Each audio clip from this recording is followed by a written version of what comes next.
Hey, welcome to the Aron Raw after show that was on Modern Day Debates channel. I got a lot of notes on this. Now, I expect people to want to come in. I've given the link out to a lot of people. They'll probably filter in, and I expect probably a lot of people are going to want to talk about this. So if you want to come in, with Nick. He'll give the link to get in. I will try myself, but I'm just going to be doing it with Nick and I until people start showing up because I wanted to get this going right after they were done.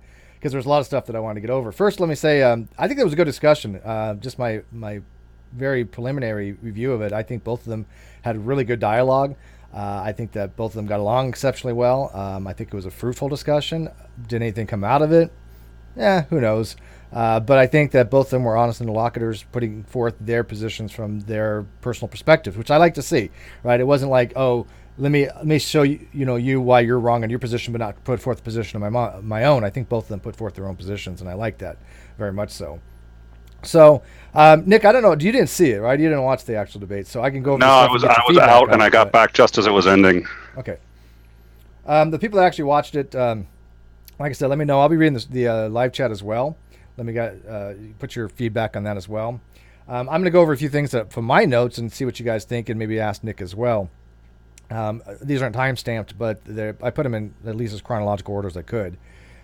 First thing I noticed was Aron did go back to his thing when he wants to not differentiate between an ontological fact and a definitional fact, or something that is based upon categories.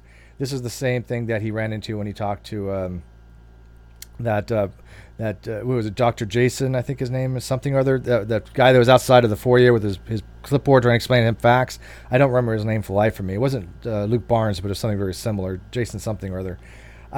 But he was trying to explain to Aron that definitional are facts are only facts if people agree on those definitions. If I say that a human is a bipedal hominid, which is, again, an antiquated definition, but let's say if I want to use a hominid, something like that, if we both agree that that's what it is, then we have something to base upon as a definitional fact. If I say human is something that's multicellular, that's chemohemotropic, that is, again, bipedal, these are all different things I got to say. If you have these properties, we're going to call that human.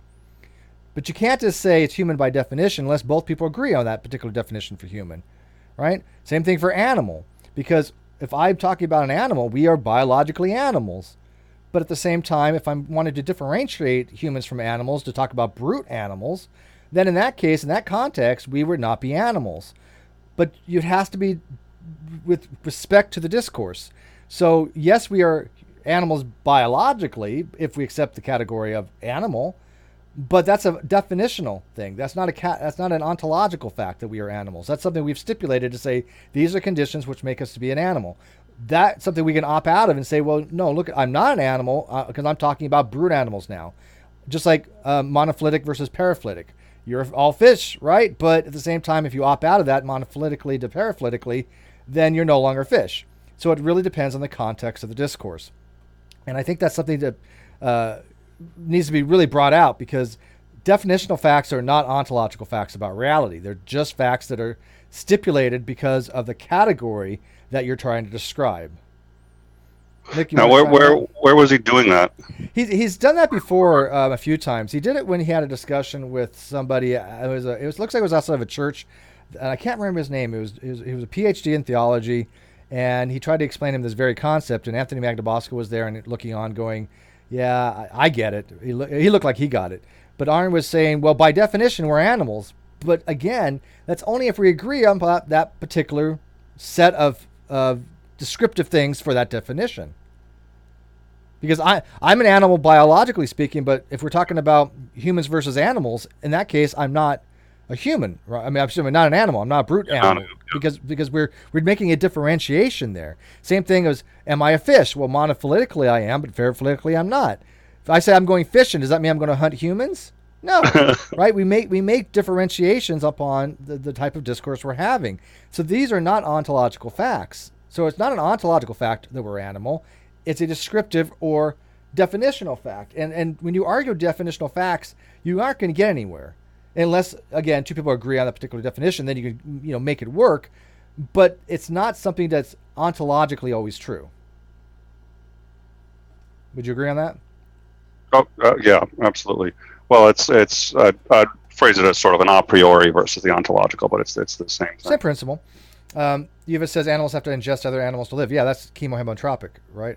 When you're chemoheterotropic, you don't make your own food. You have to actually consume it. And we're omnivores, so we eat meat and plants.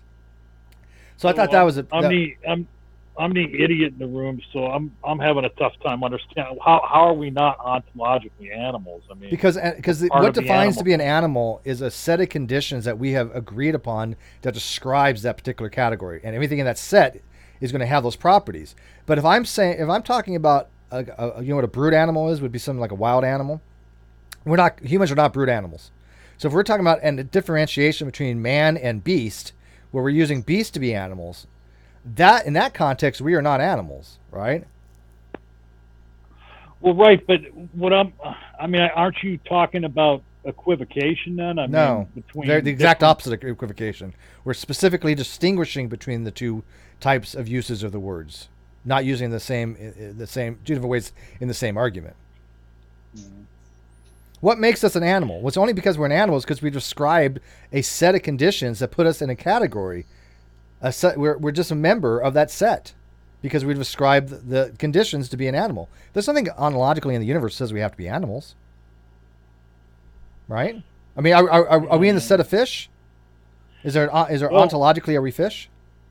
I mean, I understand what you're saying, but where I'm getting confused is then anything that human beings come up with to describe the universe couldn't be ontologically true because it's just our way of describing it then. No, not necessarily. I mean, we're talking about ontological facts. We are talking about things that are such the case whether we describe them that way or not, right? I exist in some way is a truism regardless of how I want to semantically change these words. I have some kind of existential fact of the matter that I exist in that case. So Bill Ludlow in the live chat says, who let him in? Okay. Humans are 100% animal all the time. No, that's incorrect. I mean, it's just uh-oh. Here we go. Fish are animals. No, Bill. Bad Bill. Well, that's where I'm getting caught up too. Is that irrespective of our labeling of ourselves as animal in certain contexts, that fact holds true whether we give it. If you accept the definition, if you accept the criteria. But again, there are other definitional uses of animals where we would not be construed as animal just as much as we are not construed as fish.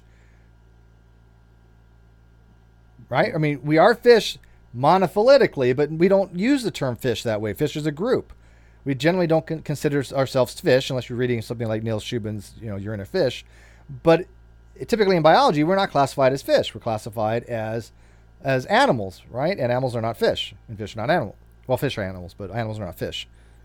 Not all animals are fish, but all fish are animals. Right. Does it make sense? I mean, do you agree we're not fish, or do you think we're fish? Well, no, I wouldn't describe us as fish. But monophyletically we are, right? Right. Okay, so again, it depends on your definition. It depends on your category. If I'm categorizing everything that is going to be an animal monophyletically, then any kind of tetrapod is still included in that group. Because the paraphyletic group took tetrapods out of that group. So we're tetrapods. But those are specific categories within Animalia. And so, Animalia is a broader category, so that's why I'm balking at saying, well, yeah, we're fish, even though monophyletically we are, but I can't get away from the fact that we are animals in no matter how you cut it. We're not. If we're talking about a different subject, we're talking about brute animals, right? And we're making a distinction between humans and animals. In that context, there's a clear differentiation of what we're trying to talk about. We're no longer talking about biology. We're talking about different contexts of discourse. Well, right, and that's why I brought up equivocation, because that's a different context. That's not equivocation. No, equivocation. Equivocation is using the same word twice in the same argument. Well, yeah. So the reason it's not equivocation is because we're not changing it midstream. Right. So I see what you're saying about equivocation. And you're right in the sense that we're using multiple different definitions, but we're not using them at the same time, and we're not trying to do I it. didn't. I didn't mean it. As a No, I got fallacy. you. I got you. I wasn't calling him out for a fallacy. But you see, it's not an ontological fact. It's just a category fact, because we're just saying we're artificially making a group and saying anything that has the property of these groups is now an animal. That's a definitional fact. That's not an ontological. There's nothing existential about that makes it a fact. And this may be another way. So I had said earlier. So the way I look at it, just because I think it's a little easier to convey, is just it's an a priori fact. It's true by definition, and we sort a priori. Yeah, it's not a posteriori. Labeled it that way. So that's one way to look at it. Smitty here agrees, though. He says he's a fish. So at least we've got that cleared up. But the other thing is, and I don't know if I think this is similar to. Because I use this argument, and I don't know, John, I think you may have seen this when I did the Ocean and Cirrus podcast, and we talked about this. I use anti-theist or theism differently than most people. So I use it, if you look in the dictionary, there's two definitions. One is theism as in all religion. The other is theism as opposed to deism. Mm-hmm. That got brought up in the discussion too, by the way. Oh, that got brought up. Which again depends on your a theist. A deist could be a theist, or a deist can be a non-theist, depending on how you want to use the term deism, classical or non-classical. Again, there's no ontological matter of the fact to be had there. It's strictly definitional. Yep. It's a priori. Does that make sense? Does that make sense, John? I don't know if that clarified. If I ask you, no, I mean, John, everything you guys are saying is making sense to me. It's just you have to process it. I get it. Yeah, I'm not agreeing with it yet. I mean, well, if I not only that, but sorry, go ahead. No, I just was going to say, and Bill Ludlow is still on the chat, not agreeing with you too. But Bill's wrong. I mean, Bill, we're not fish paraphyletically. We're only. I have to get in touch with Bill Ludlow too, because But he knows he's wrong. He's just messing with me. He's playing devil's advocate. Okay. Yeah, trust me. He knows the difference between paraphyletic and monophyletic.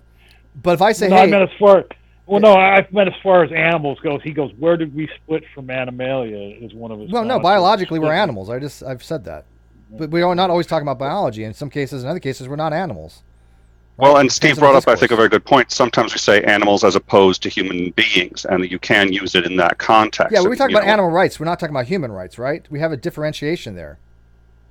If animals and humans, if all well accepted, yeah. So if all humans are animals in that context, then when we're talking about animal rights, we'd have to be talking about human rights as well. But we're clearly not. We're making a distinguishing fact, the matter there, that there's something different, some property that we're saying this group has that this group doesn't have, and we're separating them. We're not talking about biology any longer. So in that case, we're not animals if we're talking about animal rights, right? Right? Makes sense. Right. I mean, it's sort of like when somebody comes up with a different definition of, say, agnosticism, and just decides to, make hay about that. It's oh, come on. We're going to be doing that with Darn's deity here coming up. I was going to do that today. Get at least one laugh out of that, but I guess that the term deity, for someone who's a deist, under classical theism, that would be a non-theist. But it'd be an atheist actually. But a deist under non-classical is still a theist. Right. Well, that's where I always get into trouble with people, because people sit there, and when I say all the time that a deist can be in fact an anti-theist, and the amount of heat I take for that is insane. A theist can be an anti-theist. Yeah. Well, I'm polytheist. Most polytheists I know are anti-theist. Yeah, you'd be a polytheist, anti-theist, sure. Is Jesus is Lord barred from this channel? Yeah, he's fine. As long as he behaves, you can feel free to time out if he gets out of hand. But I'm going to bail in a minute, so John, I'm going to be passing my gatekeeper status on to you, if that's cool with you. What's gatekeeper status? It just means if somebody in the live chat wants in, you just give them the DM them the link or something. Yeah. Super chats real quick. Dave Dallafor, love you, Steve. Dave Dallafor, $5. Love it when you talk dirty to me. Most people do. Except when it's unsolicited, I found out. Just kidding. Josie Cohn says subscribe. Thank you. Steven Steen donated $2 through Super Chat. Only Hoven can answer the fish question. Well, yes. If you want to know about that, ask Ken Hoven, right? So, anyways, I think that's kind of beat to death. As people understand me on that, because if we're not going to be talking about different things, then we can't say humans by ontological fact are animals, Because in that case, when we're talking about animal rights, we're talking about human rights. Clearly, we have to make some distinctions. So that's why we're trying to explain to Aron before. I know other people have tried before the difference between an ontological fact and a definitional fact. Because when you say by definition, I usually use that just for mathematics.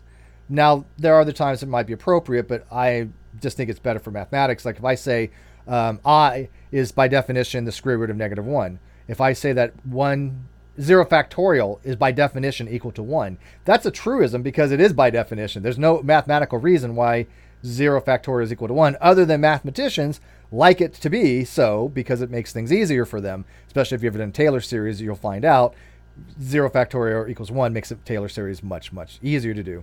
In fact, it wouldn't work without that. So there's no mathematical ontological reason why 0 factorial is equal to 1. It's just a definitional fact because we have defined that particular entity of 0 factorial to be equivalent, to be an identity to 1. There you go. All right. I think we beat that horse to death. All right. Moving on. So the next point, they were talking about evidence of science versus discussional evidence and discussions. And I've said it before, evidence in science is typically what is used to make the likelihood of a hypothesis or conjecture more correct than not correct. That's how it is generally used in science most of the time, right? So if I have a hypothesis and I want to have evidence for or against it, that evidence is something that's going to change my opinion of the likelihood of the hypothesis being true or the claim of the hypothesis being true, that I can reject the null. Other than in science, this is where people start claiming other people fall into scientism, and they might have a point. When we're talking about evidence among ourselves, I don't use it that way. I use it as anything that is promoted to somebody to be reviewed in support of their argument. So the Bible, when I hear people say, well, the Bible's not the evidence, the Bible's the claim, I don't agree with that. If I claim that gods exist, I can use the Bible as evidence for that. There's nothing wrong with that. I see no issue with that. Because there's a difference between saying the Bible's infallible and saying, well, the Bible's infallible because the Bible says it's infallible. That's circular. But if I say Bible's infallible and let me give you reasons from the Bible why it's infallible, go for it if you can do it. I don't think anybody's ever done it, obviously. But that's not circularity. Right? If you can show actual instances from the book itself showing that itself it's not infallible, like it's never made a mistake. If you went through the entire Bible and no mistakes was ever found, you'd be lending evidence to the hypothesis that the Bible's infallible. Would you not? Even from a scientific point of view. So I think there's a distinct difference between what we're talking about when we talk to evidence. And obviously in a court of law, evidence is what's proffered by the defense or the prosecution to change the outcome of the case. Either the vote for guilty, not guilty, acquittal, hung, whatever. The evidence is what's being submitted for review. So even if the evidence doesn't change the likelihood of the case, doesn't change the hypothesis, or has no effect whatsoever, if it's completely inert or neutral evidence, it's still evidence in a court case. So how these words are used, again, depends on the discourse of context, or context of discourse. Nick? Yeah, no, I completely agree. I do apologize. I'm going to have to get going. I'll hopefully be back in about 15 minutes. Well, what you said you were giving me some kind of like job, like where. No. I just if somebody in the live chat wants in and you know who they are, if you could just send them the link. Oh, like you do for the Great Debate community. That's all. Yeah, that's it. Just we call it the gatekeeper. Yeah, I was doing that, but I got a bail, so it's up to you. That's the link then, right there that you just. Yeah, I just sent you the link, and just anybody who you know in live chat who wants in. I got a bail, so it's up to you. So that's the link. With what you were talking about, Steve. So I understand your point as far as when it comes to infallibility, because if you were able to show that everything in the Bible is infallible, then yes, then that wouldn't be circularity. You know, if you showed everything. Okay, but what if? Okay, but if you go to the Bible as your evidence that the Bible is accurate, then isn't that circularity then? No, only if it's circular if you say the Bible's accurate because the Bible says it's accurate. If I say the Bible's accurate and I use the Bible to say, hey, look, it made this prediction and it came true, that ain't circular. Or say if someone says the Bible is the inerrant word of God, and then they quote the Bible to prove that it's the inerrant word I don't of God. think that's really necessarily circular, because if I say the Bible is the inerrant word of God, and the Bible says tomorrow there will be a cataclysmic event and hell will rain down on L.A., 9.2 Richter scale earthquake, and all of a sudden all these prophecies exactly come true, that's evidence to me. That's not circular. It's making a prediction. There's a whole lot of ifs in there. Well, but that's how it works, though. I mean, circularity is a circular thing is when the premises fall directly from a single conclusion. That's called begging the question. If I can get the conclusion from any single premise, that's begging the question. Over circular arguments is basically arguing itself, like the Bible's true because the Bible says it's true, is completely circular. A couple of quick super chats, real quick. $5 from I don't remember his actual name. Somebody's told me before, but he says, "What if a theist denies gods exist?" Depending on nominalist understanding. I don't see how nominalism would affect that. I've done nominalism. I'm not a Platonist, but a theist could deny a specific God, but a theist, as generally understood, is somebody who accepts at least the existence of a single God. Now, I thought it was interesting, which we'll get into in a few here, that Aron had asked Sai for his definition of what a God was. Sai gave it, and then Sai decided to do an external critique rather than an internal critique, which I thought was kind of odd, because within Sai's framework, he was actually being coherent. He was like, well, he asked him, is Apollo and Zeus and Mercury and all those gods then? And Sai rightfully answered, according to his framework, no. Because in his paradigm, those would not be deities, right? They would be no more a deity than a fictionalized character like Superman or Aquaman or something, right? So I think that when you ask that kind of question, you should try to give a little bit of principle of charity and work with him from his internal perspective, rather than saying, well, then, these other people say that they're gods. Well, yeah, but you're not asking him about their perspective. He's asking about his personal view and his definition of a god. From his definition of a god, for a Christian or a Muslim, then those other anthropomorphic gods would not be a deity per se, right? Some people might think they were, but it doesn't have to be, right? They can believe that there's only one God or one true God, and then there's other gods which are more of a henotheistic perspective, right? That there are multiple gods when one God is worshipped. That was monolatry. Well, and it sounds an awful lot like you're talking about having, a charity the principle of charity, for your interlocutor, and steel manning your interlocutor, and not trying to do a gotcha thing with your interlocutor. Understand what they're talking about, so that you can have a discourse with them. Yeah, and also something that Ocean and I have noticed quite a bit. If you ask Ocean Keltoy, we see a lot of people flip from internal to external.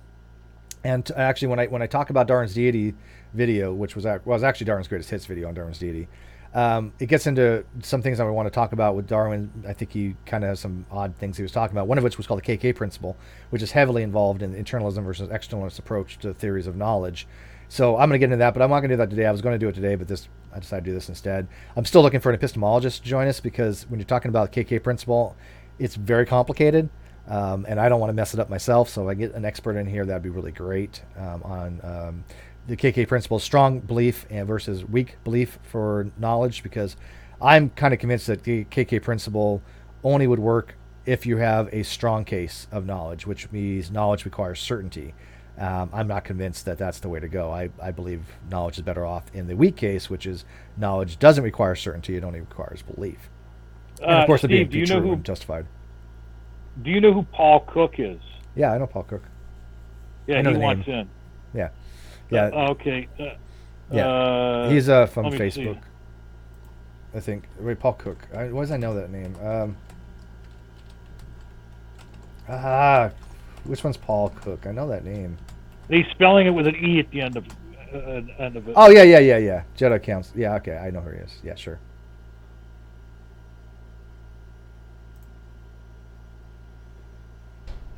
Korak has a question for you, Korak Nightwolf. He says, ask Steve if it's like saying the book is true because the book says it's true, or the book is true because the book is true. Both are circular. Well, the second one is circular, but it's also a tautology. If I say P is true because P is true, is circular, but it is true, right? I mean, P is true, therefore P is true is actually a legit argument. It's valid, right? There's nothing invalid about that. P is true, therefore P is true is a valid argument. It's just trivial. Did you find Paul Cook and send him a link, or no? I'll send him a link here on Facebook, real quick if that's the case. Yeah. Reed says $10. Sorry, couldn't make it. You guys rock. Keep up the good work. Thank you. I'm going to be doing more of these analysis of these debates from James. I think they're interesting. I do like James's channel a lot, and I think that some of the discussions probably are worth spending more time to kind of suss out some of the stuff and talk about. So I'm going to be doing that. If anyone wants to join, they're more than welcome to. Paul, I just gave you the link on Facebook. One thing about modern day debate, he has the best trolls in his live chat. Yeah, he allows them. I don't. I get rid of them. I don't have the time or the patience. And God bless him that he does allow them to, but it's just a waste of my time, and I just don't need to. But yeah, James was getting crap on a little bit too, and I was like, dude, like somebody could block James. I was like, dude, if you block James, you need to reevaluate your entire life. I mean, he's like the nicest guy in the world. How the hell would you block James? Yeah, I don't understand that. That was weird. I mean, he is so easy-going. Right? Another thing, I thought that when you're a mod, if somebody has you blocked, you still see them. You do. You're supposed to. Well, because earlier one of your mods had timed out Epic Christ, and my message said, Paul so-and-so timed out a person who you have blocked. Well, if you have them blocked, you won't see them. If they have you blocked, you'll see them. Okay. See, I don't even remember. I don't have Epic Christ blocked, but Epic Christ gets timed out quite frequently because he's just obnoxious. Well, and I've never not a troll, blocked but he's anybody. I've never blocked anybody to the best of my knowledge, so I must have been one of the things where I was like scrolling through on my phone and like just go to his channel and unblock him. Then to unblock somebody, all you do is go to their YouTube channel, and then the little flag, go unblock. Well, okay. There's a little. Okay, I think I know exactly what you're talking about. Yeah. There's Paul. Did you see my message? I asked you to mod my other account. Oh, which one is it? I just sent you a message a little bit ago from the amateur conversationalist. Oh, don't use the internal chat because that just goes live. Well, no, I'm not using the internal chat to send anybody a link or anything. I'm just saying I came in here on my other account, and I was saying throw me a wrench when you get a chance. Yeah, but I mean, you have to say something in the live chat, and I'll throw you a wrench. Oh, I see it. Well, okay. I see it. You found it? All yeah, right. Okay. Yep. YouTube Surgeon General, $1 and another $1. That means that he spent his $2 for his YouTube Red. Thank you very much, YouTube Surgeon General. They get $2 a month to donate for Super Chat. I think that's kind of smart of YouTube. Let's go. Hey, Pi Channel 2 is PO Channel 2 is in the live chat. Hey, PO. Love your stuff. Really strange. Keep it up. Why do I know that? Because he had the really bizarre videos on non sequitur and some other things. Oh yeah, because it had like old movie clips and shit in it. I was like, what the hell am I watching? I mean, I enjoyed it. Don't get me wrong, it was good, but I was like, this is bizarre. And he's just like, well, that's how I do things. Like, okay, no, it's cool, man. Cajun Crustacean, $2. Thank you, Cajun Crustacean. All right, so let's see here. Back to my notes. Goodbye, Jill. Smitty just got rid of Jill. Got rid of who? Got rid of Jill. Jesus is Lord in here on a sock account. Army of the Lord. Yeah, he's got so many socks. I don't know. I mean, don't hide him. Just time him out. I'm gonna unhide him, but don't block him.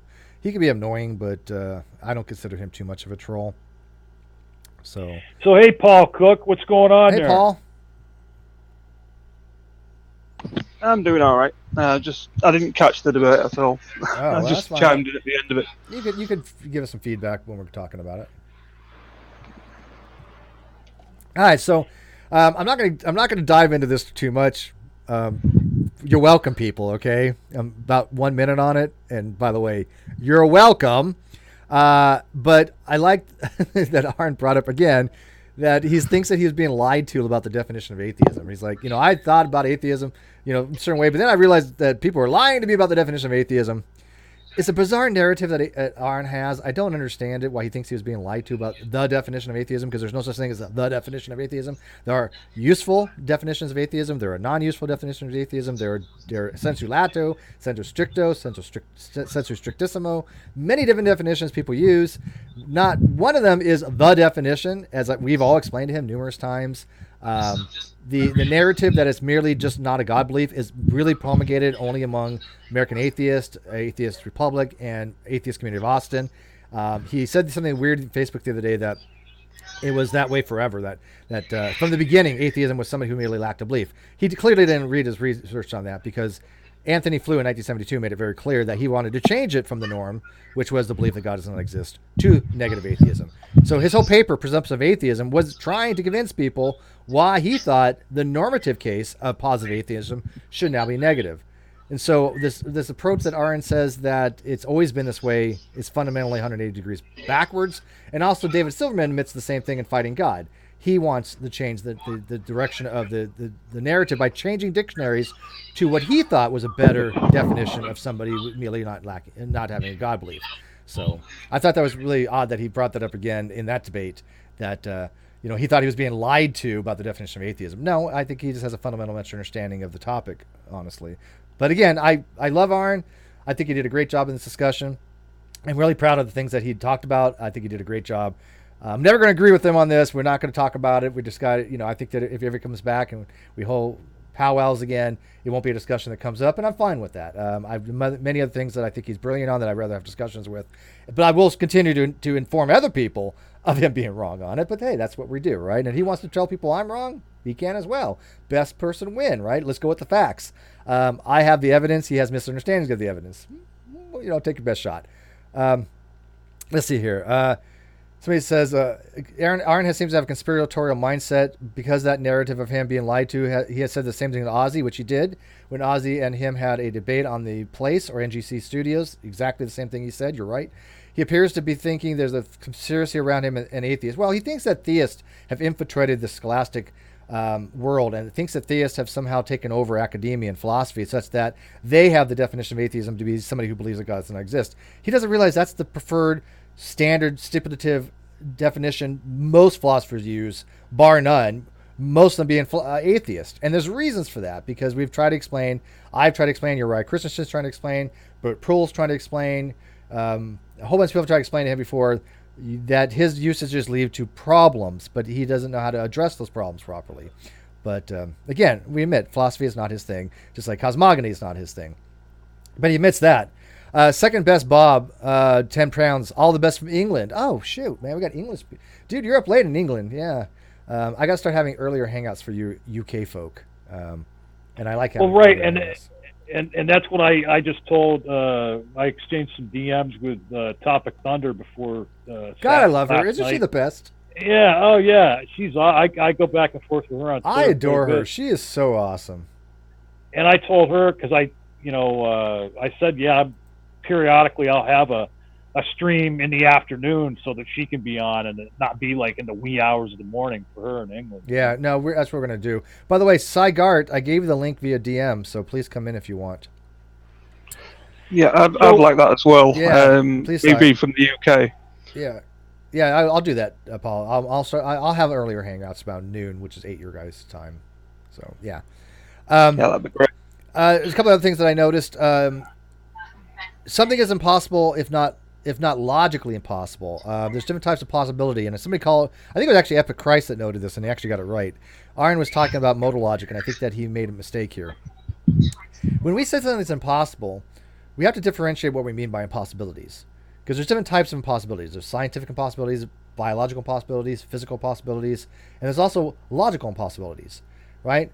These are distinct categories. When we say something is impossible, I'm going to interpret that based on philosophy, right? I'm going to be saying, well, something that's impossible means it must not exist in any possible world. It cannot exist in any possible world. It's a modality.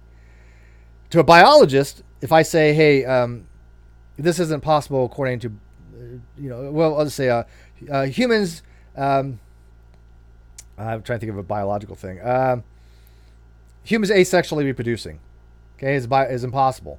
They're going to take that as biologically impossible. right? There's nothing logically impossible about that, though. Right? Humans flying, a biologist would say that's impossible.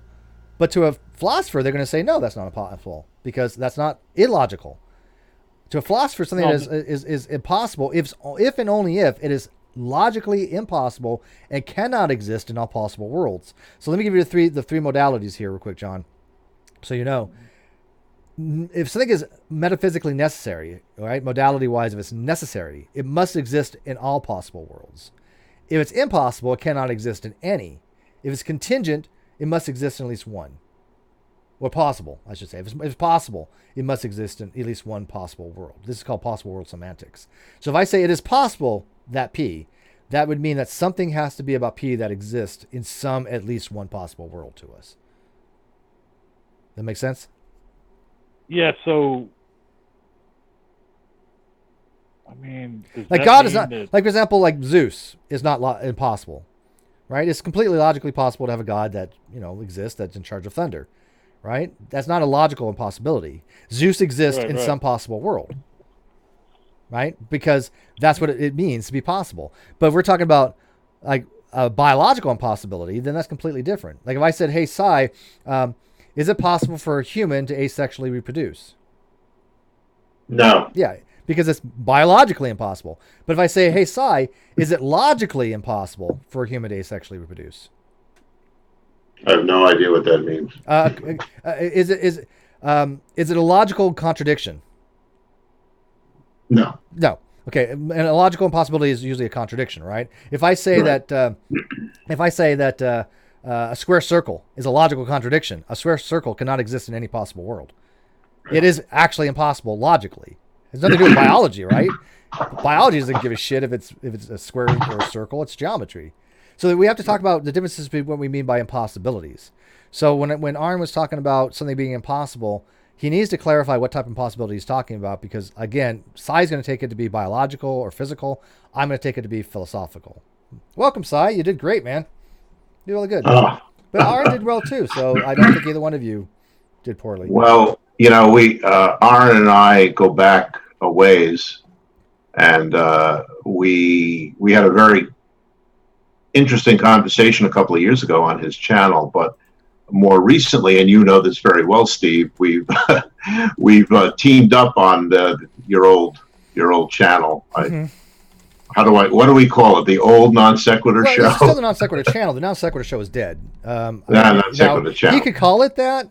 We're having litigation for that very reason for him about the title and the show and the channel. But it's just the channel. The channel name is non sequitur channel. I don't consider this channel, the show, the same thing any longer. I got it. Yeah. Interesting. Okay, so we teamed up a couple of times. You remember George Lujak and a couple of other characters. So we have a pretty good relationship considering we don't agree on very much. Yeah, I thought I had a good relationship with Aron too, and I like to think that I still do in some ways. I mean, I know he mocks me in public, and I know he disagrees with me vehemently on atheism. But like on Christianity, well, not specifically Christianity, on creationism, we agree 1,000% with each other. Yeah, and I like the guy. I would love to hang out with Aron and have beer with him. I think we could patch things up if we just don't talk about. I agree with you. If we just don't talk about atheism, but he has to understand. I will continue to explain to other people this, and he can as well, and let the best idea, take hold. Right? I mean, that's what the arena of ideas is. I can't fault Aron for promoting his views. Right? Do I think he's wrong? Absolutely. Am I convinced he's wrong? Absolutely. Can I demonstrate it? Yes. But he's convinced that he's not. So he's allowed to put forth his narrative. I got no issue with that. That's what I think the whole concept of free thought blogs was about, but that turned out not to be the case. The whole thing with the Great Debate community, that's what we try to do, is promote that kind of stuff. I mean, you were in it. You left the GDC only because you didn't like the format, because I'm not going to tell people you can't insult people, and I know you don't like that. But it's so rare anyways. People don't usually go around insulting people, but I didn't want to have the type of a group where people couldn't use pejoratives. I thought about it, and I weighed the pros and cons, and I went with the majority that said, no, we want to be able to insult each other if it's done in a decent way, not like a trolling way. Right? If I just call you an idiot, I don't want people to complain to me that somebody called you an idiot. Grow up. I get called an idiot all the time. So actually, just before I got on, Steve, I saw you sent me a DM about the Hardy Weinberg story. Yeah, the Hardy Weinberg. It's I idealized. see your point. No, you're correct. Thank you. No, you're what did correct. I tend to say? Steve McRae was what? Correct. Okay. Thank you. Right. For once in his sorry life, Right, he was one time I get something right. No, it's hard to put something in a super chat, right? So it's hard for me to like suss it out. And I kind of DM'd you what I meant by that. I don't know if you read it, but I'm only saying that it's based upon an idealized population. Much like the but of course, and in fact, when you actually use the law, as I mentioned briefly in the thing, you can use it to determine whether something a particular trait or a particular allele is under selection. But you have to do it statistically because what you do is you end up using I forgot.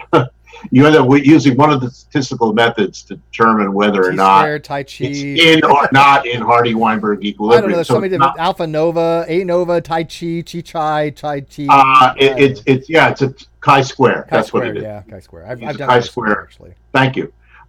Use a chi-square method, and the fact that you have to use statistics shows that in fact it's fairly stochastic.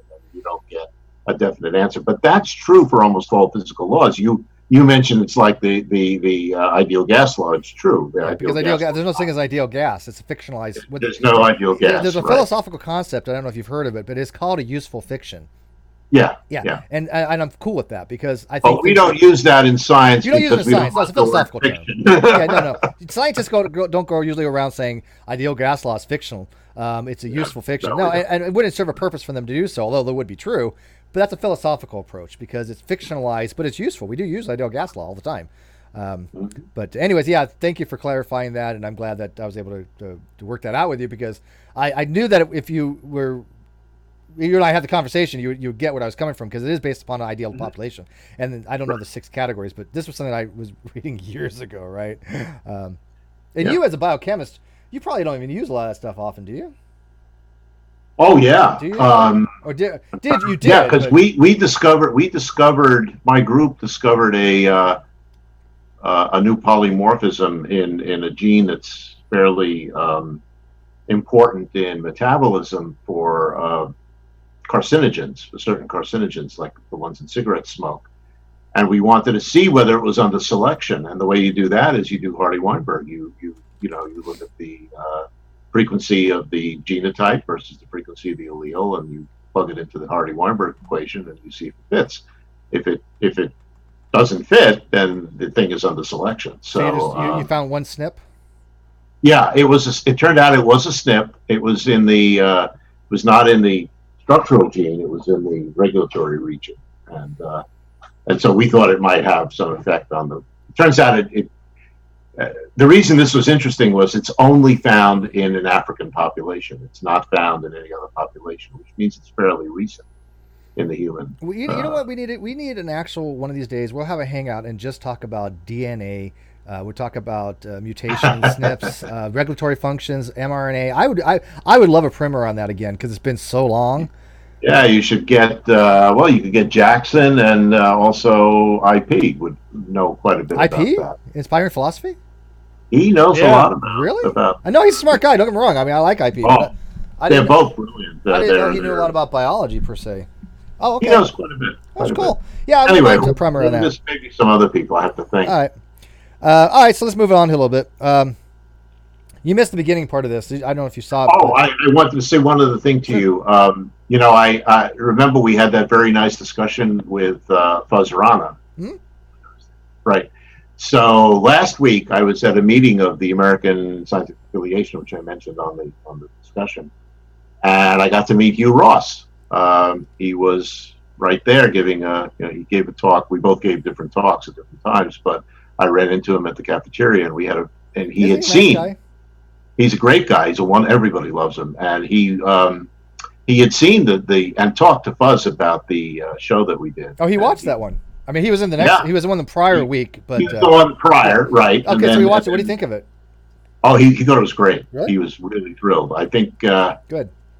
I think you'll get either one or both of them back whenever you want. Oh, I get them back anytime now. They've been on my channel like Yeah. what 7 times now. Plus, I'm really good friends with their secretary. I mean, I talk to her like almost every other day. Anastasia That's and important. I met Anastasia. Yeah, we next time I'm in Fullerton, we're gonna hang out and have coffee. I'm with her and her husband, and they're just, she's amazing, and so I'm really good with RTB right now, and I always have been. They've really been a big fan of the channel. They like the discourse. I'm going to get maybe Ken Samples to come in. I'm going to get Dr. Swersky again. I'm going to get some of the. There's a whole bunch of scholars, so I have access to that. Yeah, but yeah, Hugh is amazing, man. I mean, I may not agree with him. Don't get me wrong. I'm not trying to praise that I agree with him on his biology. Well, I don't agree with everything he says either, but he gave a fascinating talk, which he's a great orator, isn't he? Oh, and just it just blew everybody away. I listened to him live, and I got to tell you, he definitely commands attention. Whether you're theist or atheist or anything between, it doesn't matter. Yeah. He knows how to actually tell a good story. Yeah. Yeah. All right. So let's. All right. Like I said, you didn't watch the beginning of this, but we went over a few things, so you can watch this later. But we went over the difference between ontological and definitional facts, what evidence is in science, which has changes the likelihood of hypothesis. But the next thing I want to talk about, and I thought this was interesting. I've heard this before, and I do think Aron is right in at least positing this, but it doesn't really seem to hold water. But I like his approach, and I'm going to tell you what I'm talking about. He talked a lot about volcanoes and the idea that Mount Sinai was a volcano and that the pillar of fire was the volcano, cloud during the day and fire during the night. And I like the approach that he's trying to find naturalistic explanations. However, that approach was put forth by, I think it was Beck or something like that in the 1800s.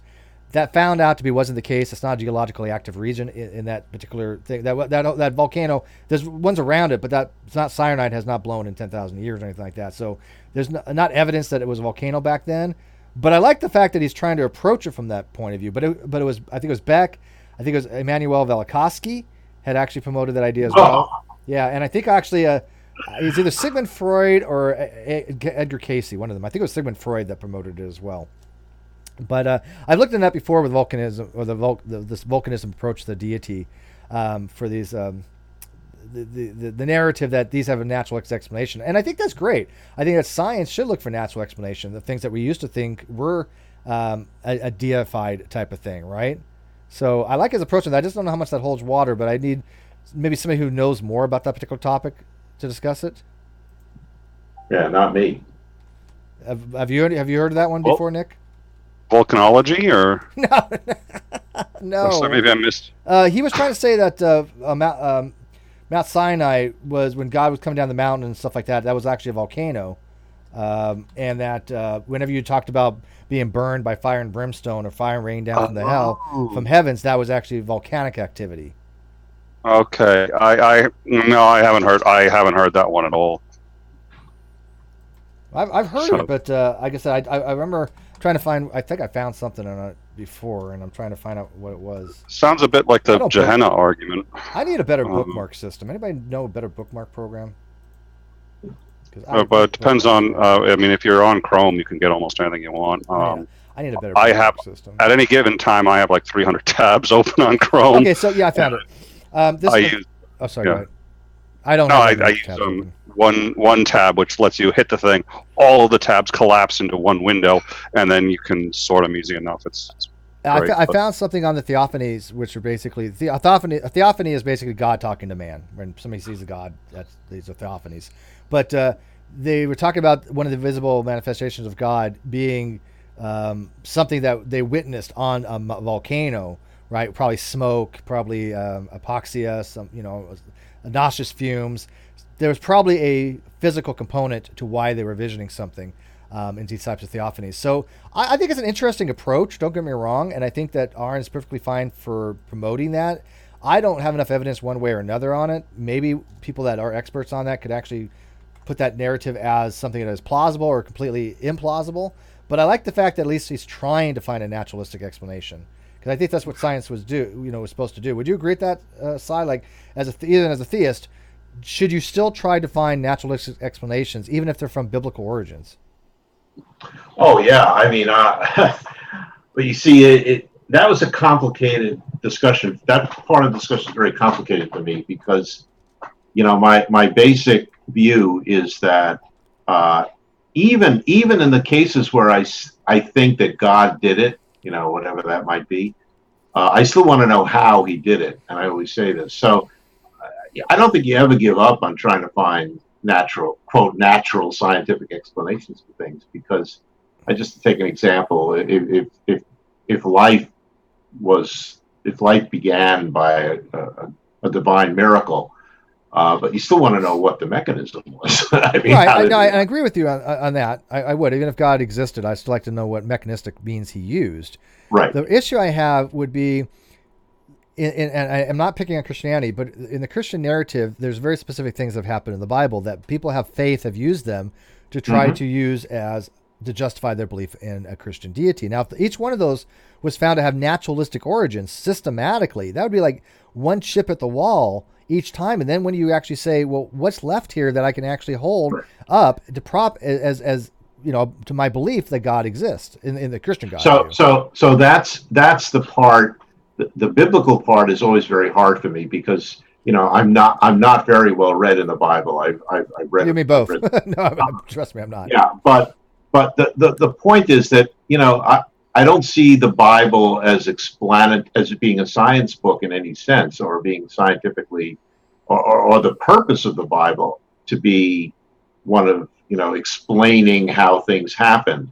So if you so to speak, what's the word? If you debunk a scientific explanation in the Bible and find out it was really natural, that has no meaning for me. I don't care because that's not why I'm reading the Bible in the first place. I'm reading the poetry of David and the Psalms. I'm reading some of the historical material. I'm reading the concept of divinity.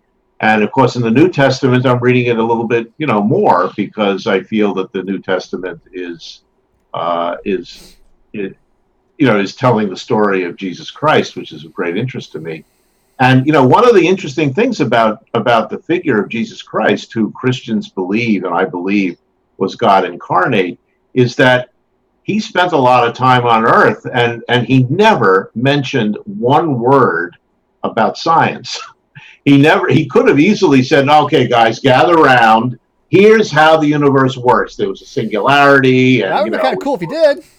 It would have been cool, but he didn't, and he didn't even correct some of the mistakes that other people were making. So obviously, if he's God, he knew what the truth was, more or less. Or at least maybe So he did. Maybe Jesus knew certain things. He didn't know everything the Father knew, supposedly. But how Jesus supposedly created the universe, I guess he would know how he did that. Right. So he could have explained how he did it, but the point is he didn't, and I think that's not why. That was not his mission. Okay, he knew that we would figure it out, and we did, or we're doing it. We're in the process of doing it. So that's not why he came. He came for a very different reason, and that was to spread a message of love and a message of redemption and forgiveness, all the things that Christ preached. And he spent all his time on that. He didn't spend any time on this other stuff. So when we talk about the Bible, I don't go to the Bible for anything scientific. That we have the natural world for that. That's the second book. Let me ask you this. Sarah makes a good point in the live chat. She says, it would be great if he had taught people how to make soap. So how come he didn't talk about saponification back then? How to make soap? Yeah, saponification. People know how to make soap long before Christ. Yeah, but well, you know what? I think you might be right. I think they did. They didn't understand what saponification meant. They didn't understand the chemistry of it, but they knew if they mixed certain things like fats and lye, they would get something out of it. They would get a hard or soft soap, depending on what type of hydroxide they use. Right. Well, my question is, and first of all, you say you don't go to the Bible for science. A whole lot of your fellow theists need to be, you need to convey that message to them, because a lot of them claim that there's scientific facts in the Bible. Right. I don't agree with that at all. I understand what you're saying, Si, about, okay, he was here for a different purpose, so that's why he didn't set everybody down and say, hey, this is how the universe was made. But one, like, there's things that he seemingly got wrong though too. Like how about the washing your hands thing? I mean, the all-knowing God didn't know about germ theory. I mean, well, someone could say that he did. That's why he didn't. You didn't eat shellfish. Or this is why you didn't do certain things. Yeah. I think they understood that people would get sick if they did certain things, but they didn't understand germ theory. Sarah has a super chat too, $5. Why would an omnipotent God create through a process that involves so much pain and suffering? That's a theodicy type question. A lot of people would go to what's called the soul building exercise for that. That would be John. No, I don't think there's an answer to that. That's one of those things that I don't really think there's an answer. But I don't think so either. But there are apologetic answers to that, like what's called. There are plenty. None of them convinced me. Some of them a little bit convinced me, but none completely. But I want to get back to the hand washing because people keep raising that. The reason that Jesus was talking about washing hands and not having to do it was because that was and remains actually the Jewish custom before meals is to wash your hands. And what Jesus was saying was that's not the important thing. In other words, you shouldn't be focusing on ritual. In those days, it was a ritual thing. It may have had something to do with health as well originally, but it was mostly a ritual. And what he was saying was it's not the ritual that counts. It's what comes out of your mouth is more important than what goes in, etc. In other words, you shouldn't be speaking slander or lies, things like that. So it wasn't that he didn't understand the germ theory. It was that I find that not a very convincing. Well, I mean, he obviously would have understood germ theory, but he just wouldn't have been able to relate it to people. Somebody asked. Yeah, I think it would have been pretty hard to explain that there are these unseen microbes that live on you. It was pretty hard in the 19th century when, Lister tried to explain. Let me explain to you, like 20-30% of your entire body weight is comprised of other organisms that are not you. More than that, actually. Yeah, they already thought it was crazy. It'd have been, imagine what they would have done to him if he had done that. Isn't that freaky that we are like a symbiotic life form? I mean, that most of our biota is like you have gut bacteria and all these other microbes. We are. If we got rid of all the other life on us, we would be like a third of our body weight or something, or half our body weight. How would that life even survive? We exist because we are in a symbiotic relationship with germs and shit. Yeah, we need them. Which is weird to think about, though. It's a weird relationship. It's biology. Biology is weird. Biology is weird. Well, and don't we need the ones that are like on our skin and stuff too? Don't we? Yes, indeed. Yeah. There's actually more on the skin than in the gut. Yeah. But is Steve's not being hyperbolic? It's that much, like a third of our body weight or more? I think it's more. I think it's more than that. Yeah, I think it's probably on 35%. Yeah. I used to know. I think about 30% was what I somewhere in that recall. ballpark, 30-40%. It's one of those numbers that keeps getting bigger every year. People find more and more sources. Somebody asked, please ask why Jesus had to be sacrificed and why the answer is to placate himself as the Father. Now, I'm going to take that question. I'm going to kind of play with it a little bit. The only reason I think that the question is, I don't think it's a great question as is, but I think it could be better if that God made it such that he required a blood atonement of some kind. He required a sacrifice. Now, the reasoning by which he required that would mean that he had to be beholden to something that he held of higher value. Some ethical consideration that he held that was beyond his omnipotence, his sovereignty, because God deemed this to be the case. Now, there's two possibilities. Either God created this possibility that he needed a blood atonement because it was purely arbitrarily. He just said, because reasons, which would be almost like a brute fact. He just because, but doesn't satisfy any kind of principle of sufficient reason. Or that he had a reason to, in which case, is he not beholden to something that a higher value than him himself, which means that he actually has to abide by certain things, right? So why did he need this blood atonement? And if he needed it, does he not have to abide by something higher than himself, some rule? That gets in. I mean, that was the whole discussion we had on the problem of evil. It's similar to the problem of contingency too. I think all right. That for me, that's one of the reasons I have a hard time believing it. You understand the question, Nick, right? I mean, I'm going to make sure that I'm kind of wording it correctly. Scotch today. It's a great day today, and I've really been liking this Scotch. I'm telling you. It came across beautifully. I think you're absolutely right.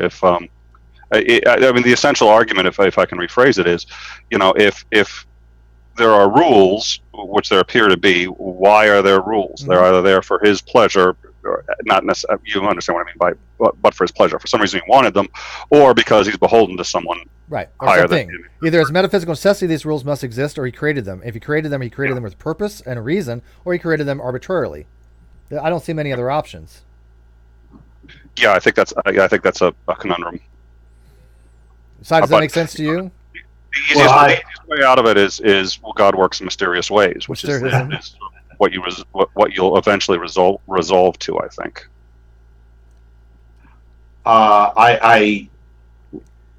It's an unresolved and deep philosophical question, by the way. I'm not going to try to put you on the spot. There's no right answer to that question. No, and even if I knew it, I'm too tired now to think of it. It's a very, very philosophical question, I think. The only thing I would say from a theological point of view is that what I think is clear is that God. I think the real question behind that is, why did God appear on earth? Why did he incarnate into the form of a human being and proceed to do his mission? And part of his mission was to sacrifice himself for the sake of humanity. And I think the reason is that human beings were not, as they had never been, as you read the Old Testament, were not doing what God was hoping they would do. They were just getting everything wrong. Even his own people, the Jews, were not. They were worshiping him, but they weren't quite doing it right. They were doing all kinds of, they may have gone to the temple, but they were behaving in ways that was not what God was hoping for. And so he appeared on earth and basically said, okay, here's what you should do. You should feed the hungry. You should love your enemies. You should care for the least of these. You should care for widows and orphans, and you should take care of each other. And that was kind of, it still is revolutionary. I mean, obviously we're not doing it today, are we? So, it's a tough thing to do, but that's what God wanted. Okay, let me ask you a question. So why didn't God do the whole Messiah thing back in the Old Testament instead of flooding the earth and killing everybody? Yeah, I think that's a good question. I think that was the first attempt that God said, okay, well, this isn't working. Let me kill everybody. But I guess he decided not to do that again. The real question, why didn't he do that the second time? He had said, no more floods, but maybe fire or something. I don't know. Yeah, after the first one, I'll find some way to destroy you all. Yeah. So I think John's point was, why didn't he do it the first time? Not why did. Yeah.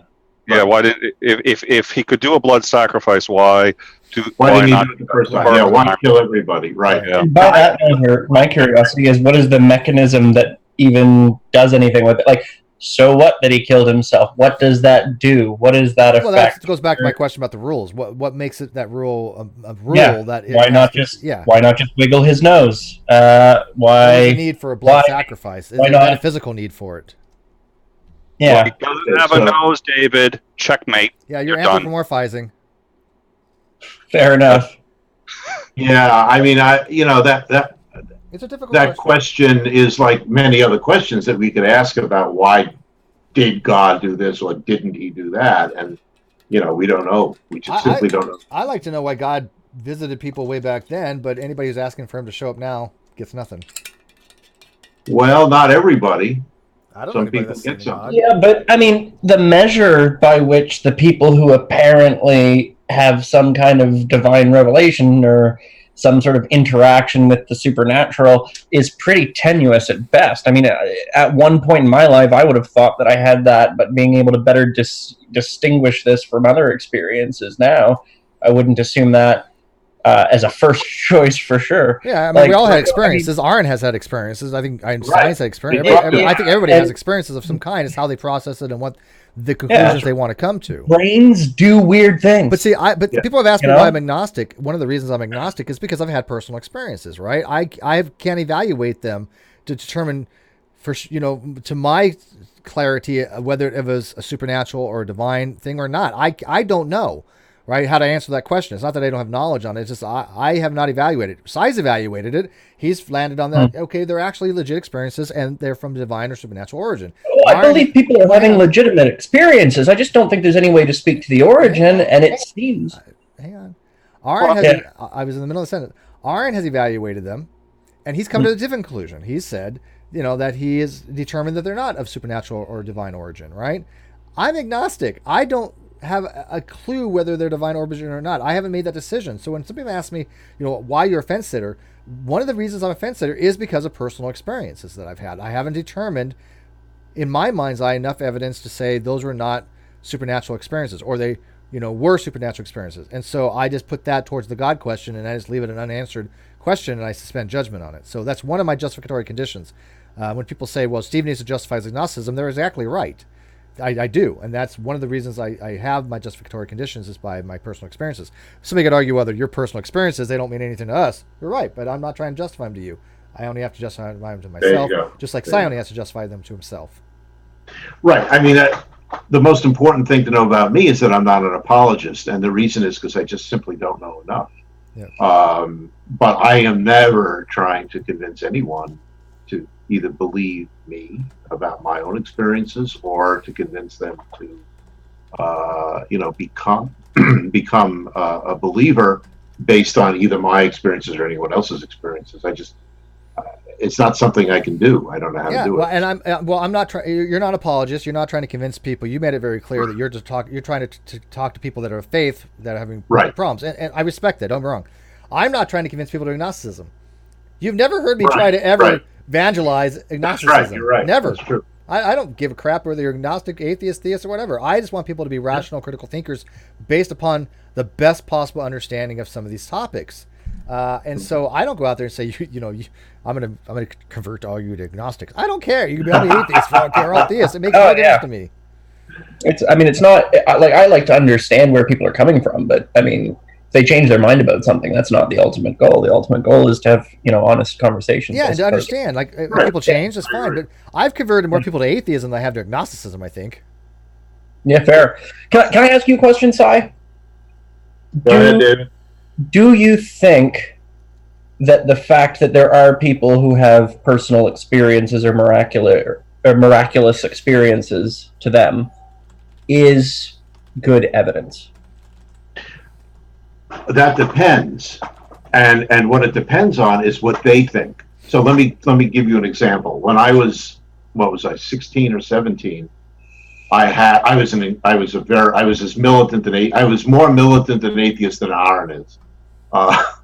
I just thought Christianity and religion was the worst thing on earth, and I went to see a movie which it was actually the Gospel According to Matthew by Pasolini. It's an Italian film, and there was a scene in it of the resurrection where the stone is pushed back and the tomb is empty.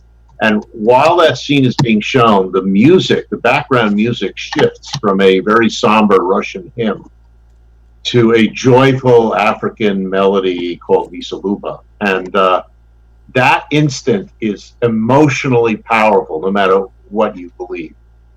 And I just got a chill up and down my spine, and I felt all kinds of, wow, this is amazing. And my brain even went to the point of saying to myself, wow, maybe this is true. And that lasted about 5 minutes, because as soon as I got out of the theater and got into the light of day, I said, well, that was just a trick of, that's an emotional trick of music. I mean, I'm very sensitive to music. I respond very emotionally to music, and that really did it to me. So I knew that was, at the time, I knew that was not a call. Yeah, I mean, it could have been the grand reveal in an Indiana Jones movie, or what? Like, you have that impact. Exactly. Yeah. So that was not evidence for me. Okay. Years later, when I had rejected atheism, I had not become a theist, but I had rejected, material reductionism. I rejected atheism. I rejected many of the philosophies that I had grown up with. I had other experiences which, including some were just dreams, some were actually waking things, which were much more powerful to me. And I don't know if it's because my brain was in a different place, I was a different age, my general philosophy was different, but I felt at the time that this was strong evidence for the existence of God. And the last one actually turned me into a Christian. I mean, at that moment, I was getting there. I was on the fringe, but not quite there. And then that pushed me over the threshold. And now I'll just finish this and then ask. So the question is, was that really strong enough evidence? And the answer is yes. And the reason I can say that is because once I crossed that threshold and began to believe, so many other things changed for me that I realized I was never going to go back. Now, let me ask you this: strong enough evidence then for the individual, for you, but not to share. But not to share with others. Yeah, that's fine. Exactly. Yeah, I do share it with others. I will be sharing it with others. But it's subjective in the fact that they don't have access to your experiences. Right. Exactly. I would expect that to convince or convert anyone else. I have a follow-up question because you study biology and things, right? I don't know how much you study neurology, but there's some recent studies that with stimulation of the brain, you can create mystical experiences. You have mystical experiences, or what I would call transformational experiences that happen that are non-religious. You also have Muslims have transformational experiences, drug-induced experience, and Buddhists, and people go on a silent retreat or something, and they think that their life is entirely So, I mean, what you're presenting to me seems to be evidence that the mind has mechanisms to have transformational experiences and tends to rely on the narratives and stories that we've internalized as an explanation for those absent one. But it doesn't seem to be evidence for any particular religion's truth. Well, and if I can interrupt for if I can interject with one other thing, which is the other thing for me is alien abductions. I mean, there are people who get abducted by aliens regularly, and they pass lie detectors, so they at least believe that they've been abducted. And they probably have some kind of experience, but a lot of times it's probably sleep paralysis or something. Well, there was the most famous one was the four woodsmen. They were all out. I mean, they were wide awake. They were all together, and all four of them relayed the exact same experience. They were out in the woods. They got abducted. Yada yada yada.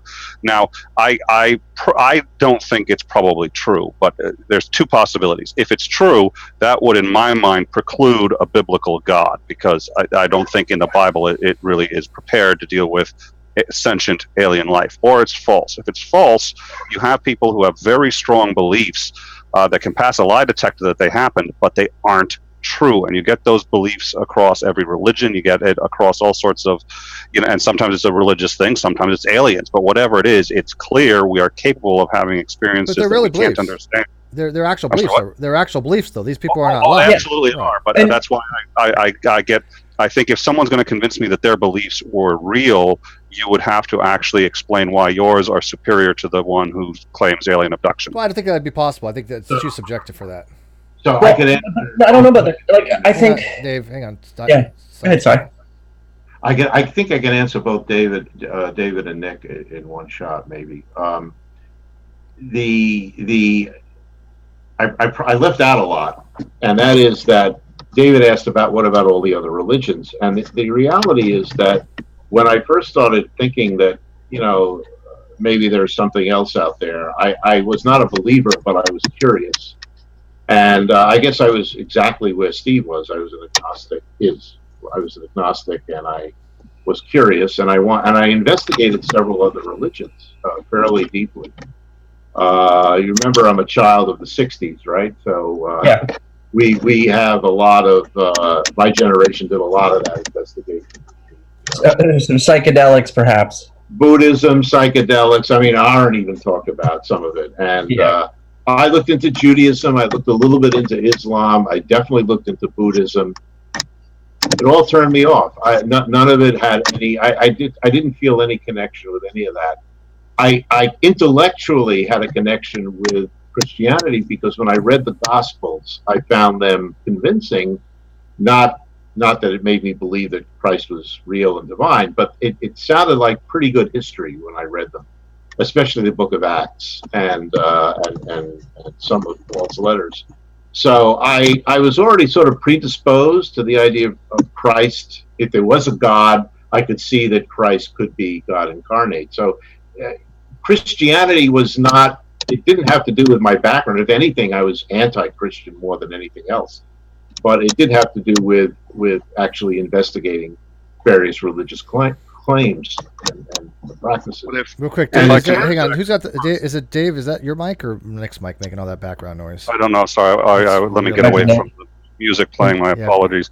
So if I can get, you said it's not your background, and I think consciously it's not your background, but if you had been born and raised in a Muslim country and steeped in that culture, I would imagine if you had the same experiences you had and then started investigating, you'd look at Christianity and say, this doesn't make sense, and then you'd hit the Quran and say, ooh, this does make sense to me, even if you're incredulous against it because of personal biases in that culture.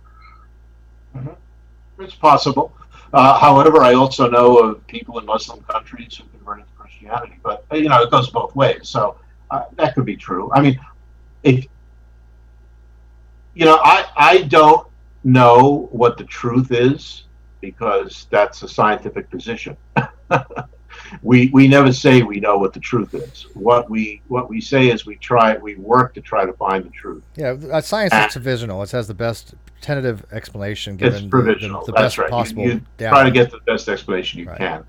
I believe. I don't know. I believe that Christianity is true, that Christ is true, but don't you have to?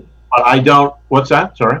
Don't you have to cherry pick a little bit because, like, so far as I know, you don't believe in like the flood myth and like the young Earth thing. Like, there seems to be I know that's cherry picking. A lot of most Christians don't believe in the Earth narrative.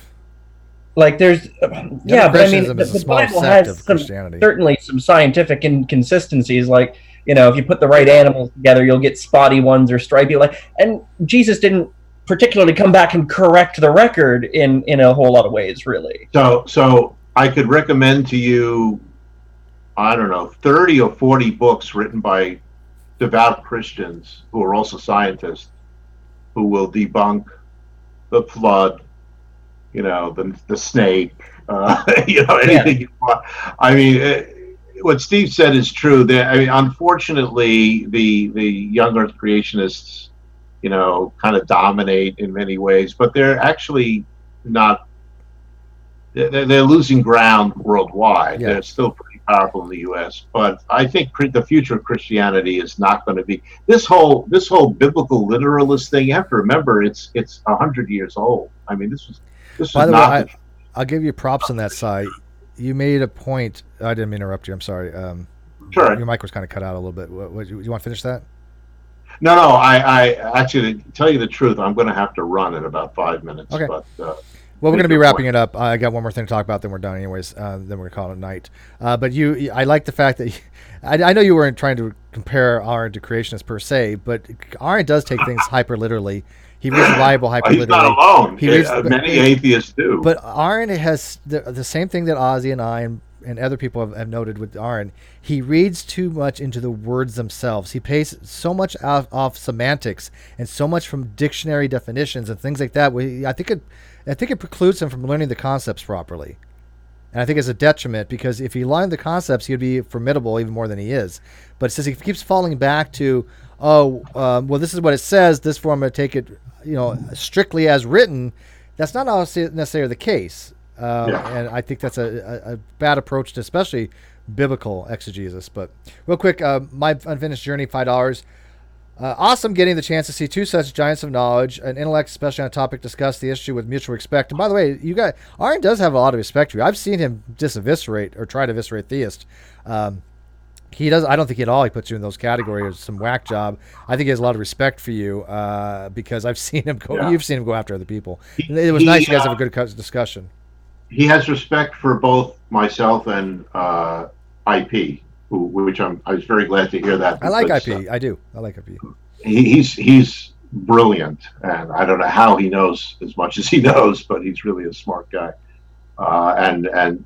Yeah, so you're right. I think he respects the fact that both IP and I, know some stuff, and we don't argue stupidity. And now, as soon as you tell him though, you agree with me on the whole agnosticism thing, like Nick and everybody else does. He's never going to talk to you again, by the way. But I stay out of that one, Steve. That's why Cy is smarter than everyone else. It's like, oh yeah, Steve, I'm totally on your side, but I'm never going to tell Aron that. Okay, whatever. There are some subjects that I don't discuss. Okay, wait. So you'll discuss religion. You'll discuss, but not if Steve's right or not. Massive things that happened to in your life, the visions, these things that just changed everything. But you're not going to discuss I'm the too definition. Controversial. I'm more controversial than theology. Agnosticism is we don't discuss Steve's agnosticism. I am more controversial than God. That's also the third, fourth, fifth, and sixth rule. You just realized that? I will become narcissistic if that's the case. You might have to start calling me Kyle. Oh, sorry. Oh no, man. I've got a question for Cy. Yeah, and one more thing, and then we got to wrap it up. Go for it, Paul. Would you say that the flood, etc., is metaphorical? Sorry, that the flood is metaphorical? Metaphorical, yeah. Oh, I think there was probably a flood. In fact, I think it's well known that there was a flood. There were many floods in the ancient Near East, and I think so that's, and the purpose of the flood story, was probably the point that God created humanity and can uncreate what He created. So there's a moral thing there. Yeah. There's a very good book by a great theologian named John Walton, who has actually written a number of books with the same kind of title. It's called The Lost World. His first is called The Lost World of Genesis, where he discusses the real, what he considers the theological meaning behind, the 7 days of creation. And it's fascinating reading, and he has one just came out called The Lost World of the Flood. I haven't read it yet, but he talks about, he puts all the biblical points in, especially in Genesis, into the context of ancient Near East culture and history, and he uses it with a Christian theology. He is a Christian. He's at a Christian college at Wheaton, and I would suggest, if you're interested in a non-Yek version of things like Genesis, the flood, and Adam and Eve, he has one on Adam and Eve. Take a look at John Walton, Walton. So to clarify, you believe in a local flood, not a global flood? Oh, I know it was not a global flood. I think there's probably local floods. It's quite possible. Okay. Now, if it was just a global flood, wouldn't that just be, further evidence of people's misunderstanding nature and sort of assigning God as the source, rather than it being actually God being like, I'm going to flood you, because we know floods happen. Right? Yeah, I mean, remember that religious people think that everything that happens is, caused by God. I mean, whether it's good or bad. So it was probably a bad flood. I mean, we're talking about the end of a little bit after the end of the Ice Age, but there was a lot of flooding going on the earth in those periods. And of course, we know the Nile floods all the time anyway. So this could have been a really bad flood that killed a lot of people. So if the flood narrative was just a local flood, then doesn't that call into question like whole sweeping sections of the Old Testament to talk about lineages and things like that? Because then, the rainbow, if it was just a local, if it was a local flood, then humankind didn't actually go on from there with just the 8 people that were on the ark. So there's another book called The Grand Canyon, Monument to an Old Earth, and it's written by, it's edited by 3 people, all of whom I know, and the chapters are written by 5 to 6 others, all of whom I know, and they're all Christians. Okay, they're all Christian geologists, and so the answer is yes. If it's a local flood, it disproves the idea Actually, it's more than just what you said. It's also disproves the possibility of a young Earth. So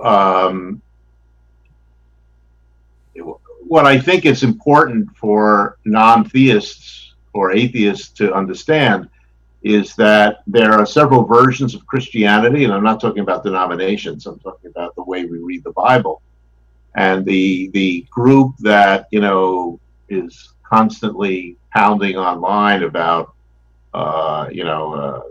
flood was global, everything is literal, 6 days, 6,000 years, all the genealogies given in Genesis are 100% correct, and that proves that the Bible that creation was 6,000 years ago. All of that stuff. That's actually a minority of Christians who hold that. I mean, the entire Catholic Church doesn't hold to that, and most mainstream Protestant denominations do not hold to that. So some of it is borrowed from Seventh-day Adventism, which was a literal interpretation of the Bible.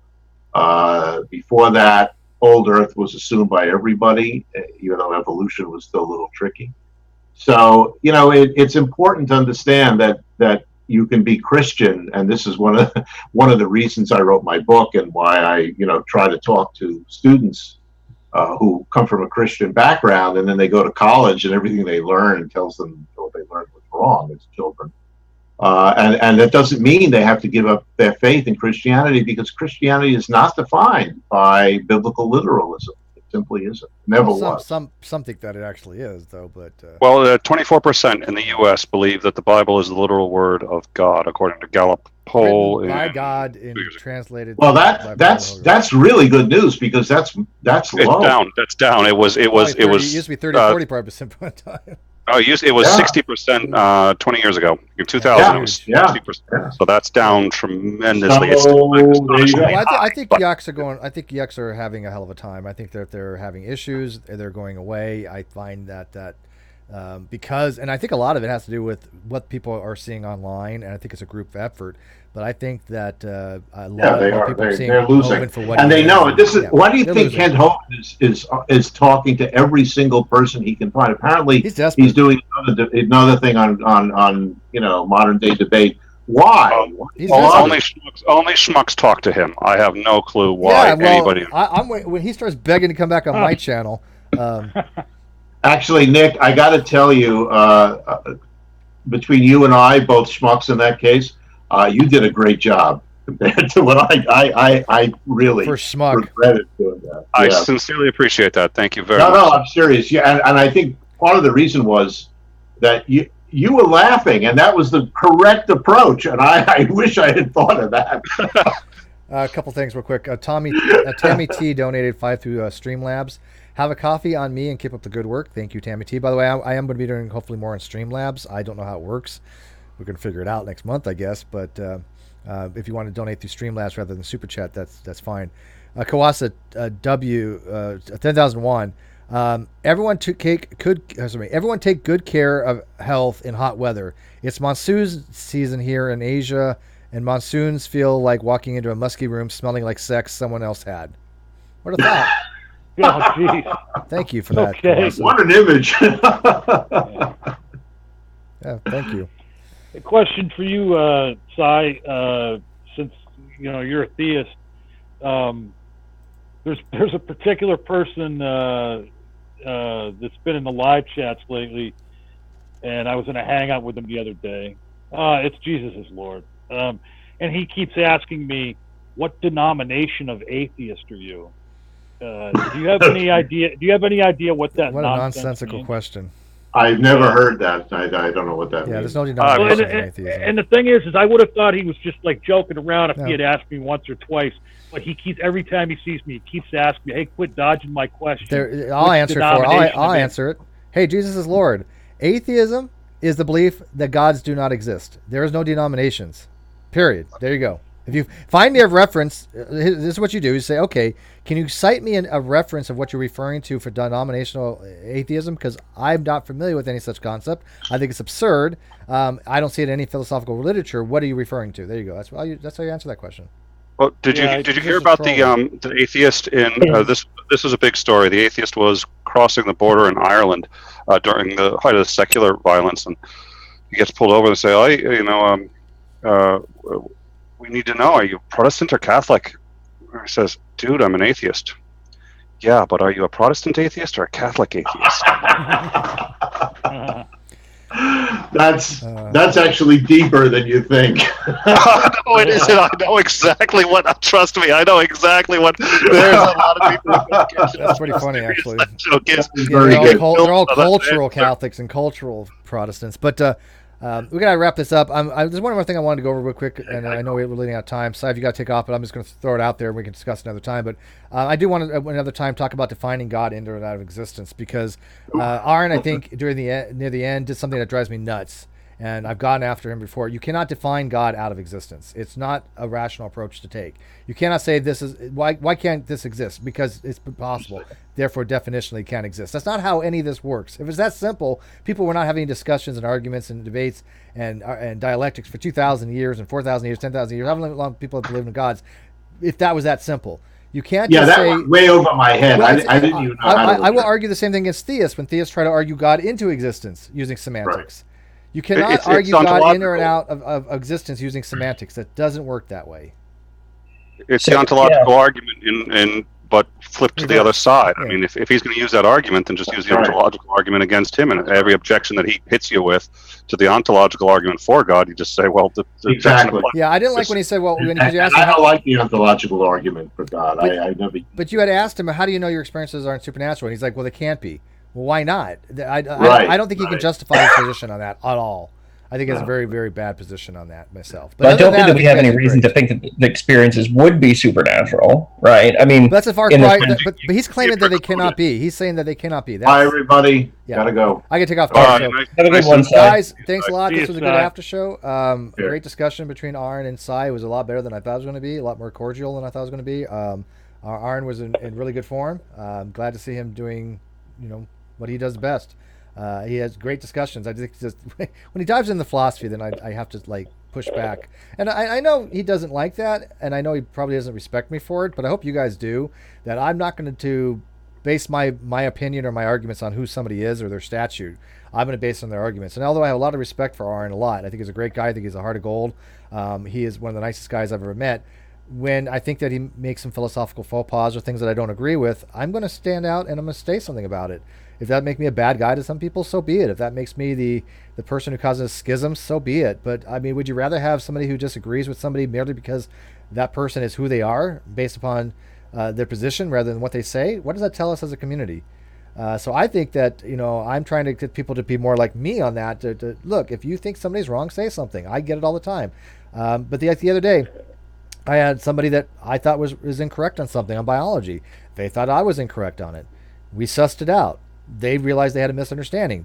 Progress. That was a very, very few fortuitous conversation that we had, because if we had not had it, that person would have gone on to continue to have, I think, the same misunderstanding.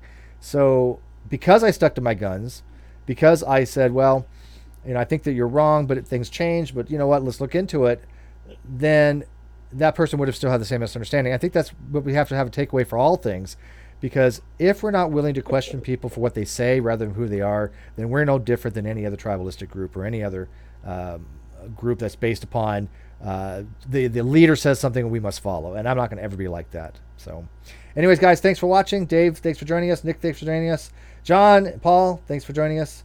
And we'll be seeing you actually tomorrow. Actually, you know what? Tomorrow, I'm not sure. Chester's out of town. We might cancel our coffee corner tomorrow, or caffeine corner. I have an eye appointment at 3, so maybe I'll take the day off. We'll see. We'll let you know.